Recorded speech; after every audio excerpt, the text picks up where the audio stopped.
3 et 4 décembre, nous sommes en direct du salon Presse et Médias au Futur, depuis le 15e arrondissement, au New Cap Center, dans le 15e.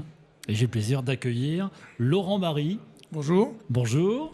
Tout va bien ? Tout va bien. Bah, c'est parfait. Alors, vous êtes directeur général de RIP Consulting. Exactement. Alors, on veut tout savoir. On veut savoir ce que c'est cette société, qu'est-ce qu'elle fait, qu'est-ce qu'elle apporte. Allez-y. Alors, c'est parti. Écoutez, RIP Consulting, c'est l'éditeur de la solution Sweep, qui est un CMS éditorial multicanal, voilà, qui est utilisé principalement par la presse aujourd'hui. On est leader sur le marché de la presse magazine et professionnelle. Et on est également présent sur d'autres marchés comme la PHR, le monde des agences, les collectivités territoriales, l'édition de livres. Voilà. Ça veut dire que vous êtes un logiciel qui impacte sur le stockage, la production et la diffusion. Oui, c'est ça, exactement. C'est un logiciel qui sert à produire des contenus, mais aussi à les organiser, à les gérer et naturellement à les diffuser, que ce soit à destination du web ou de la maquette, dans le cas d'un produit imprimé.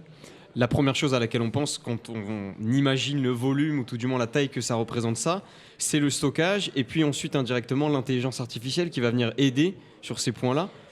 Comment justement cet outil qu'est l'intelligence artificielle peut aider à soit stocker, soit diffuser ou soit même produire grâce à votre logiciel aujourd'hui ? Alors, nous on n'est pas créateur d'IA. En revanche, on va venir intégrer ce que font très bien d'autres sur le marché. Donc, ça peut prendre différentes formes, si vous voulez. On peut très bien avoir de l'IA qui va vous permettre, parce que vous avez mis une photo dans le DAM, de faire de la reconnaissance automatique et vous proposer des mots-clés qui vont décrire le visuel. Ça peut être ça.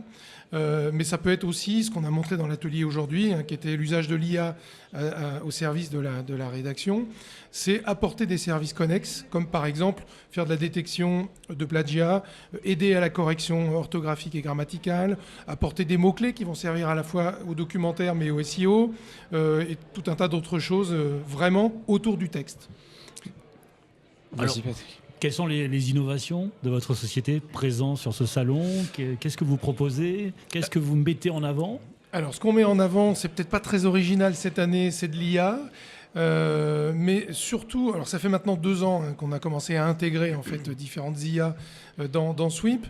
On a pu voir avec le temps que les gens sont un peu frileux. Tout le monde veut faire de l'IA, mais finalement... Quand vous dites différentes IA. Alors, ce que je citais il y a quelques instants, c'est-à-dire qu'on peut avoir une intelligence artificielle qui va, à partir d'un texte, par exemple, vous fabriquer des mots-clés. D'accord. Mots-clés que vous utiliserez dans un contexte X ou Y par la suite. Une autre intelligence artificielle va être capable de faire une correction orthographique et grammaticale. Une autre encore va vous faire une détection de plagiat ou une détection d'écriture par l'humain ou par l'IA. Encore une autre va vous faire une création d'un contenu audio à partir d'un texte écrit. Tout ça par un simple clic, en tout cas pour l'utilisateur final dans Sweep. Tout ça est simultané. Tout ça est quasi simultané, absolument. Ouais. Et tout ça est mis vraiment à la portée de l'utilisateur final, sans aucune complexité technique. C'est ça qui importe. Ce qu'on entend surtout là, l'apport de cette intelligence artificielle, c'est que ce n'est pas quelque chose qui vient bousculer intrinsèquement le produit. C'est vraiment quelque chose qui l'entoure, qui l'englobe. Pourquoi c'est important, justement, pour l'intelligence artificielle d'être capable d'accompagner plutôt que de bousculer un fonctionnement qui est parfois déjà établi ? Alors, ça vient en fait renforcer les usages. Ce qu'il y a, c'est que Sweep s'est toujours positionné comme étant un outil au service de la rédaction. D'accord ? Il y a eu quelques débats au démarrage de l'IA où les journalistes pensaient que finalement la machine allait produire à leur place.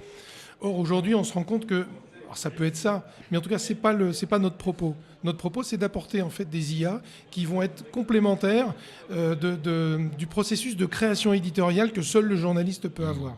Au service. Au service de la rédaction. Typiquement, faire de la correction orthographique et grammaticale, c'est pas forcément le travail du journaliste. Aller faire une détection de plagiat sans outil d'intelligence artificielle, c'est compliqué pour un journaliste, surtout lorsqu'il a passé une commande et qu'on va lui livrer peut-être un article qui a été totalement plagié, ou écrit avec une IA. Et la question se pose après de toutes ces fonctions périphériques autour du métier de journaliste, et nous, on vient apporter justement du service. En gros, le journaliste a une partie de son cerveau qui est beaucoup plus libre. Ben oui.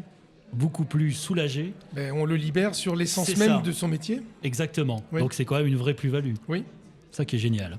absolument. Théo? Par rapport à ce salon-là, comment est-ce qu'on peut vous contacter à l'issue, puisque la vidéo a forcément une dimension un peu plus intemporelle que notre échange. Oui. Comment est-ce qu'on peut vous joindre, vous contacter par la suite? Écoutez, on a un site web qui est assez simple à retenir, c'est www.swyp, SWYP, qui veut dire see what you publish, .fr, swyp.fr. Et en un seul mot, attention, c'est un seul mot, hein. C'est la question à 1 million d'euros. Un seul mot, votre avis sur le salon? Je vais sûrement pas être original, je vais dire IA, parce que c'est quand même assez tourné IA, notamment dans les ateliers cette année.